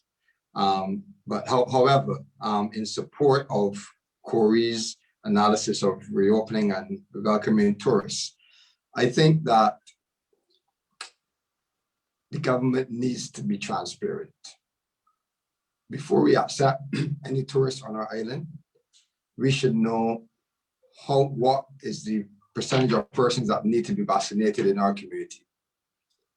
Secondly, the same approach where government is to have phased opening to our businesses, has a phased opening to how we operate as a people. There should be a phased opening to tourism. We should not allow full flights to come in. We should have manageable amounts of persons where we put our protocols in place. We're not here to suggest the protocols. We work with the BAMP and the associations to come up with the protocols. But with the protocols set, we need to test them. We need to have them in place. We need to monitor them. We need to make sure that they're tight. And then we can build on increasing capacity in the tourism sector. We should not be on our laurels and expecting an overnight influx of tourists. But there I want to draw attention, the challenge that we have, or the government is putting on Barbados, is that they have not been able to implement anything in terms of stimulus in this country. And you've heard the private sector head again this week calling for a stimulus in the economy. On April 29th, stimulus was announced and those failed. Those measures failed. During the throne speech, hours of stimulus and those failed. We have no account for what we said we would have done. There's no reporting onto the success, the implementation or not of these plans that the government is putting in place, with the notion that we will not have our tourism product to its fullest potential. So if we can actually get our stimulus package going, we can get jobs going again, which is a priority for Barbados, getting jobs going. And the way to do that is to sustain what we have. We have agriculture, we have small business, we have manufacturing, we have international business. How can we build on these industries and these sectors for the next 6 to 9 months, allowing each sector to grow on their unemployment, to contribute more to the GDP and to be more productive in Barbados. And until we get that stimulus, we get that direction, that plan from the government, we will always be catching on the tourism dollar, and we will always be, unfortunately, putting the health of our citizens at risk. All right, I have some more comments coming in. After this one is more of a question. It's coming from Dale Haynes. Question: the government said that they have paid a deposit of $5 million for the purchases of the COVID vaccine. How come that they are asking the citizens to contribute to the purchasing of the vaccine now? Where has the money gone? Who will be able to take that question? That's open to.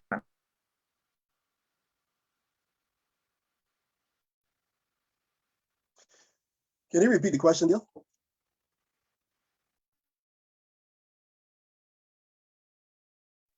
All right, Dale Haynes asked, question: the government said that they have paid a deposit of $5 million for the purchases of the COVID vaccine. How come that they are asking the citizens to contribute to the purchasing of the vaccine now? Where has the money gone? We've been finding. Dale, I think that is a question. Yeah. No, you go, Paul. We've been finding as a Democratic Party that following the money when it comes to the Barbados Party is always a it's always a bit of a problem.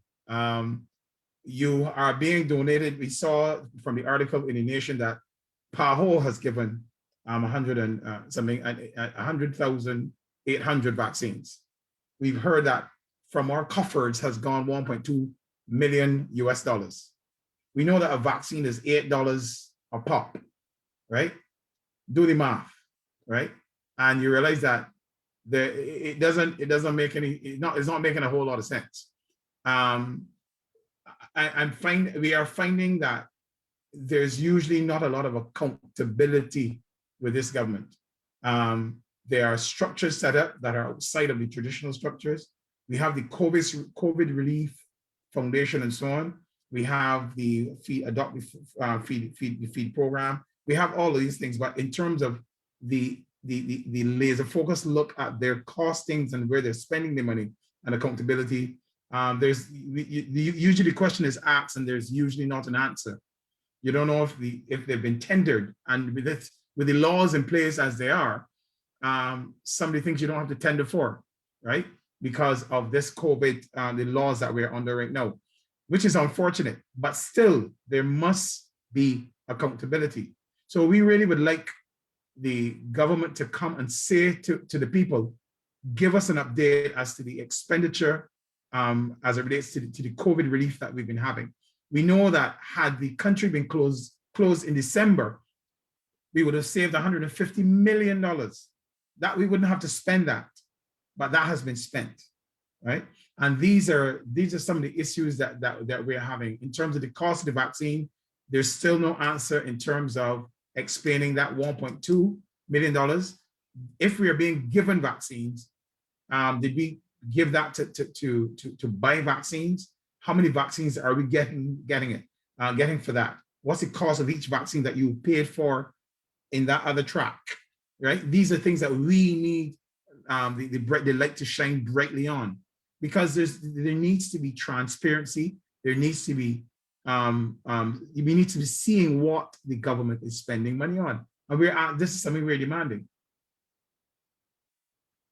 We have quite a few questions, and I'm going to fire them off pretty rapidly, because on my clock we have, just about 20 minutes more.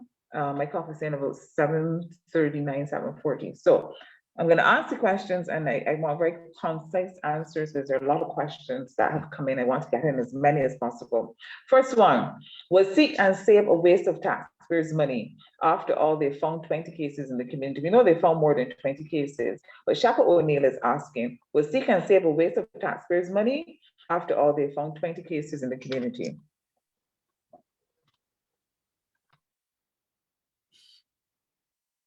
In my opinion, yes. In my opinion, yes.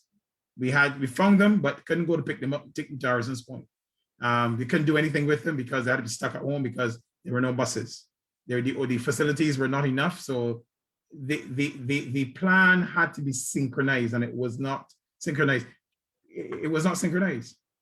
COVID is the clear and present danger in Barbados. Clear and present danger in Barbados, and it's not being taken seriously. And that came out in this Seek and Save exercise. It did not yield. It did not yield the fruit that it was supposed to yield, and it put those young people in danger, because I saw them. They had shields and they didn't have PPE on, right? It compromised. It was always a compromise. The UK canceled all of their such activities in the UK. They said, no, stop. We should have done the same thing. All right, next question, and then I'm going to move on to some others. Are there any actions of the government that the DLP fully supports? Are there any actions? Let me be more accurate. Are there COVID-19 actions of the government that the DLP fully supports? That question, yes, Madam President, I was going to target that one to you. Go ahead.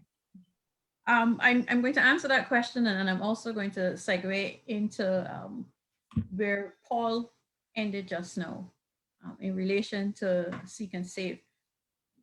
I support the vaccine program to the extent that it is one of the limbs that can address how we live with COVID-19. It is not going to be the be all and the end all, and we mustn't behave as though being vaccinated will clear the way to return to behaviors of the past. It is not that. But if it is that it simply reduces morbidity levels, if it is that it simply reduces severity of symptoms, then for me, it has won a large part of the fight. Because at the end of the day, the saving of lives has got to be the priority where COVID is concerned. So if it is that is all that it achieves, if it is not a vaccine that simply wipes it off the face of the earth, as say polio did in large measure, then I still think that we have won something for humanity by vaccinating our people. So I support the drive towards vaccination, And anyone who is still skeptical, my only comment to them is check with your doctor that you trust. It is not about me influencing anyone to take the vaccine, or a calypsonian or a comedian or any of those influencers in society. This is one time where we have to lean on the medical profession for our guidance. So if you do have any skepticism at all, talk it over with your doctor, because you're accustomed talking to your doctor about your issues, and your doctor knows you intimately. So that is where the repository of any information should come from in making an informed decision in taking the vaccine. So I support the vaccine, but I want to support Paul in relation to Seek and Save, because when you look at the overall numbers found from that process and compare them to the average, the daily numbers that we are getting, it is a minuscule percentage that has been found by this program. I certainly haven't had anyone visit my houses yet, and as far as I'm aware, the program is over. But outside of that, my understanding was that there was going to be large-scale testing of households. What it amounted to was a large-scale interviewing of households, and again, dependent on the honest and forthright and upfront reporting by people to a stranger of your intimate medical knowledge, and then testing based on that. So I was disappointed that we were not, as we were told, going to be going into the communities with the rapid antigen tests, to use that as a precursor to weed out those who needed to have the PCR test to determine the level of community spread, at least to some degree. But what we got instead was what really should have happened, and that is that the national census should have happened, since we were having a household canvas. And I think that would have been a more reasonable position for householders to appreciate. If you are bringing them to our doorsteps, do the census one time and done, right? But if it is that the medical team is not following through with those antigen tests on, even if it's just a sampling in a household. If you didn't test everybody in the household, but you said, look, give me, this is a household of 6, let me test 2. None of that. So therefore, I can only conclude that it was a failure.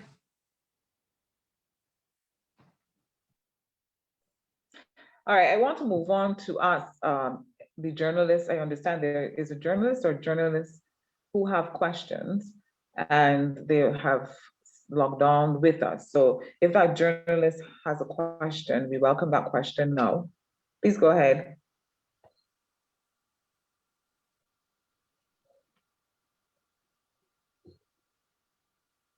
Is there a question?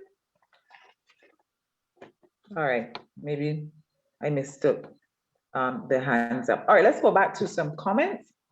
Patricia Corbin-Allen said, I thought I heard Mr. Bostic said that Barbados had paid for vaccines, and the set we have here, no, was a donation as far as I understand it. So why are we being asked to make donations towards vaccines? Are donations not a semi-payment?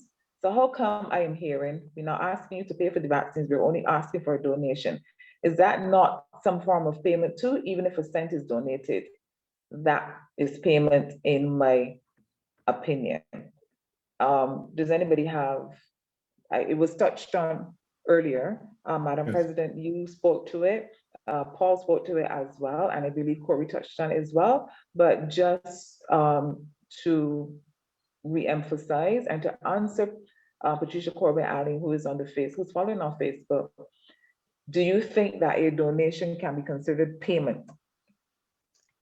Dale, let me quickly say that there have been some complaints about persons bombarding the vaccination centers. And that has been one issue. We recently heard the public service announcement over the last couple of days insisting and reminding persons not to come to the vaccination centers unless they have an appointment or they've been called for their appointment to be confirmed. And the irony about the situation now, is that with this announcement that persons should pay into some kind of fund, it gives the clear impression that at some point, Barbadians are going to have to be paid to be vaccinated. So can you imagine what the rush that on one hand, they're trying to appear as if they want to avoid, but on the other hand, they're going to create. Because there are many persons who will think they can't afford to pay for this vaccination, and they will try their best to be in the line this week, even to be vaccinated. So even going back a little further to your penultimate question, the entire logistics of COVID management in Barbados, I gave the government 0. Because for me, they have gotten nothing correct. You look at the supermarket lines, you reduce the times that you can go to the supermarket, but it did not have a corresponding effect on the demand to go to the supermarket.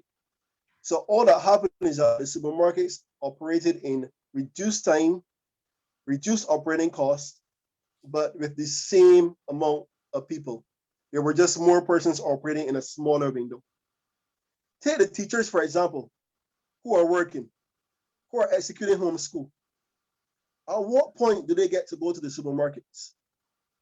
They're closed on Saturdays. They're closed at 4 o'clock.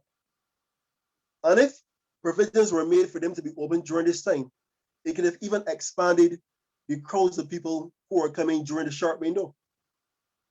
You look at the care package distribution again. Crowding persons and people initially coming out in crowds. Yesterday, I was speaking to someone who worked with the care package distribution last weekend. And he said to me, he was asked to drive to St. Lucie to drop off one single package. These are not things I put down to mistakes being made globally. These are just logistical mere issues that we're having that we can correct. Why do you go to St. Lucie with a truck to deliver one single care package? Someone else called me yesterday and told me that all over the road, the truck was on the road the whole yesterday, but it did not come through their gaps. And she hasn't worked for weeks. She actually called the hotline to find out when it'll be coming through her gap. They said they didn't know. So for me, it challenges me. I don't find no passing grade for this administration, especially when in addition to what they're doing, they're not even including the vice persons. Even our own party, I wouldn't really say was really given any meaningful participation in discussing the execution of managing COVID in Barbados. All right, it's interesting you mentioned the teachers because there was a comment earlier asking if teachers are considered frontline workers, if it shouldn't be automatic for them to get the vaccine. I'm paraphrasing, but along the lines of if teachers are considered frontline workers, if they should automatically get the vaccine. I don't know if this is a question that Paul can take or it's just a general question that the entire panel can give a comment on. Then I want to quickly say that frontline seems to have a shifting definition according to the time or the day in which you're using it. People who are essential today doesn't seem to be essential tomorrow. Take, for example, last year when tourists were given almost a slap on the wrist and almost freebies when they breached quarantine procedures. And public service vehicles were hauled before the court, sometimes fined $1,000 for having a mask under their chin. Ronald Chapman, the head of the COVID unit, was at pains to explain the importance of public service operators operating in a COVID environment without being adequately protected. And today, they were not included in any part of the essential lineup to be vaccinated. And this is a cohort of people who come into contact with hundreds of people every day, especially in an asymptomatic community. And then the same thing goes to the teachers. No provisions are made for them to shop. And I mean, these guys have families too. Who is supposed to look after their kids while they're homeschooling our kids? who homeschool theirs? How do they get to go to the supermarket? There's no provisions for them to be vaccinated. When the choice is not given to them, but yet still you hear that Bajans are supposed to contribute to a fund later, what are you saying? Then we can go to the QEH workers with the hazard pay. When frontline workers were going to be given a hazard pay for those being on the front line.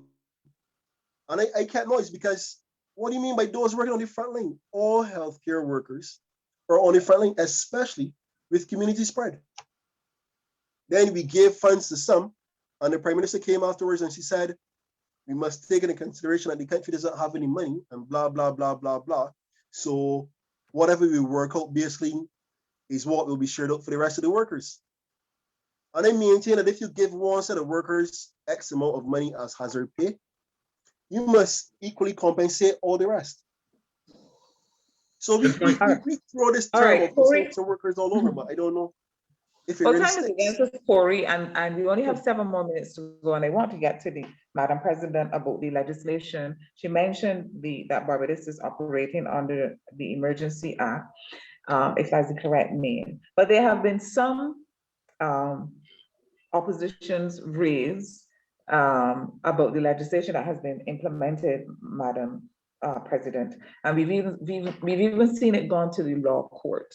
What's your take on the legislation, its implementation, and the ripple effect it's been having with people being arrested for breaking curfew or not following the protocols? Thank you. There are really 2 layers that I want to raise awareness on. One is the structure of our emergency legislation and how it was changed last year. Now, we had an old act, 1939, and just by hearing that, you would know that it would have some inadequacies, the Emergency Powers Act. That was augmented in 2006 by the Emergency Management Act, which is the act that set up the DEM that I spoke of earlier and the role that it would play.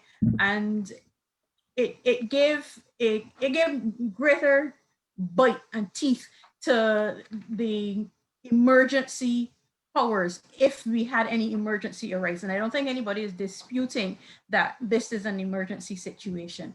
But what we had then in March of last year, before I get to that, both the 1939 Act and the 2006 Act allowed in an emergency situation for Parliament to basically truncate itself and have Cabinet make the decisions in that period of emergency only. But what happened last year is that an amendment was made to the 2006 Act for the Prime Minister alone, one person, to be making decisions in an emergency situation. The danger to democracy, of course, is obvious. It is also unnecessary in a situation where we're here holding a panel discussion via Zoom, and Cabinet has been sitting via Zoom. So there is no circumstance under which we can imagine that the Prime Minister cannot reach her Cabinet in order to make decisions. And we really should be having deliberations. And that is a very concerning feature, that we now have the possibility in our legislation of all decisions being made by one person, the Prime Minister. And we have to be very aware of that and be wary of it as well. The second issue, which to my mind is the larger issue, is the disparity that we are seeing coming through in relation to the weight of the law when it comes to breaches of protocols. I'm not going to get into it now because we are running short on time as to whether or not the directives are drafted so loosely in any event that everybody should be pleading not guilty. That is a whole other consideration. But what we have found is that we have had egregious breaches, such as a visitor testing positive and running away to the airport. We've had egregious breaches of parties being held, but we can't hear any details about the parties, but we could hear about the bus crawl.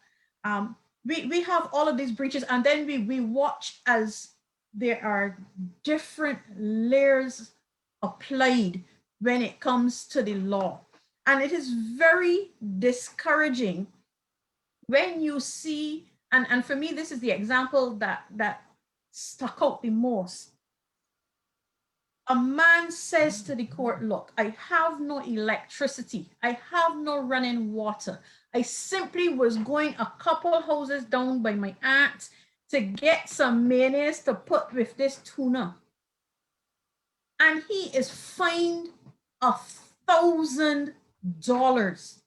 There is no contemplation that a man who can't have basic amenities in his house will be able to pay the fine. We run the risk of criminalizing poverty in this country. And it really is, it is disturbing that we should reach that level. This is not to say that you are encouraging people to be breaching the law, and especially when it comes to the preservation of our health. But at the end of the day, we have to be cognizant of the people that we are dealing with. When a man comes to the court and he says, look, I was trying to find some food to put on my children's plates, there has to be that element of compassion. And I am not speaking about those who recklessly hold parties even though they know they're not supposed to. I am not speaking about those who choose to escape from quarantine or from isolation. I am speaking about the ordinary man whose struggle is simply not being heard. And then we hear that there are not two Barbadoses. But the experience says something completely different. We have to be very vigilant in society that we are not further disadvantaging our people. We have to be very careful that justice is tempered with mercy. And remember that, as the old people would say, today for you and tomorrow for me, right? There has to be that level of humanity that remains. And anytime that we are left with the impression that the law is being unevenly applied, we are going down a slippery slope where society is concerned. So we have to be mindful and raise awareness of these things. We have to be the ones who speak up on behalf of the disadvantaged. The ones who have no voice depend on us to speak for them. And we have to be very, very careful in society that we are not seen to be punishing people for being poor. I think that is coming through in a significant way with the application of fines. When a known billionaire can pay $6,000 in a fine, but a man who says, I can't even afford basic amenities in my house gets $1,000 fine, we know that we are dealing with inequalities in our justice system. And it is up to us to speak up and address them. All right, Madam President, we're going to give you the last word, but we are very close to 8 o'clock. So I'm just going to give the other panelists 30 seconds each, starting with First Vice President and Spokesperson on Business, Ryan Walters. I want you to your final thoughts, final comments, 30 seconds. Yes, thank you. In an environment where jobs are #1 priority, the government is failing miserably. They have not given any support substantially to the small and micro businesses in Barbados. This sector contributes significantly to employment. 62% approximately of employment in the private sector is derived from small and micro businesses, and over 40% of countrywide employment is contributed from the small and micro business sector. We need the government to put some emphasis similar to what they've been doing with the BEST program, where they've been putting multiples more, $300 million more, to make sure that big businesses in the tourism industry are sustainable and profitable. This same energy needs to be put to the small and micro businesses so that we can keep people employed and keep our local economy going. Okay. Next comment, I want to hear from spokesperson on labor, Courie. Courie, you have 30 seconds. The all I want workers in this country to be made to feel as if they're important, to be made to feel as if they're valued. And in saying this, I would like to reiterate my call that I've been making since almost a year now, for an on-call mental expert to be made accessible to all workers. A complaints line for workers to make calls if they feel that there are breaches in their workplace and they're still being forced to work, or if they're being forced to come back out to work, or being forced to take a vaccine if they feel that they shouldn't. I also would like to make a call for rapid testing for all healthcare workers, especially those with elderly, with dealing with the care for elderly, because it's important that we protect those in those geriatric hospitals and the other homes across Barbados, and to also protect the workers so they know that they're not taking home something to their loved ones. Lastly, I would like a pandemic employment assistance program set up for workers who currently do not qualify for unemployment or who will not qualify for it because they recently was getting some last year. Thank you. Everyone, please stay safe, wear your mask, and continue to practice your social distancing. Spokesperson on agriculture, Worrell, 30 seconds. Just want to get your last thoughts. Yes, thank you, Dale. And basically, it would be for the large cabinet which the Mayor Motley administration has to show that they can walk and chew gum at the same time. We need to start looking ahead to see how we are going to rebuild the Barbados economy, and by investing in agriculture, we can do that. We also need to look at ways and means to bring capital works projects, which will be labor intensive, and urging the government to also look at the water situation. It is unfortunate at this time that the residents in the north, in St. Lucie and St. Peter, have to face community spread of COVID without reliable running water. The government needs to focus on capital works projects such as the desalination plants, and also labor-intensive projects such as the work on the South Coast Sewage Project, upgrading it to a tertiary plant, which would also add to the water supply on the country, and also things such as the West Coast Sewage Plant as well. So we need to invest more in agriculture, start planning a roadmap going forward, invest in the industries that can take us forward, and also invest in capital works projects, which will be labor intensive and would help to the development of the country as well. Spokesperson on health, Gibson, 30 seconds on your last thoughts. Yes, the government doesn't realize that this COVID is still a clear and present danger. They have moved on to doing estimates and to begin to plan for another election. But Barbadians are telling us, no, we don't want them to do that. We want them to fix this, because if we don't do that, we're going to have another shutdown and another shutdown and another shutdown, because COVID, the Barbados Party may have left COVID, but COVID has not left Barbados. And they need to put eyes back on it and fix the fumbling that they dealt with. They fumbled the economy, they fumbled the jobs, and they still have not sorted out the number of vaccines that we need. We got donations to cover 75,000 Barbadians. However, we have $1.2 million out there that can buy at least 150,000 doses of vaccines. So we still need to know where they're coming from, what they cost, and these kind of things. They need to get their eyes back on the ball and stop looking at the election and try and get this COVID thing sorted out. Barbadians are losing their lives and their families to this thing. And we, the Democratic Labour Party, are asking people to call us, let us know what's going on, reach out to us and tell us what's going on so we can speak on your behalf. Thank you very much. All right.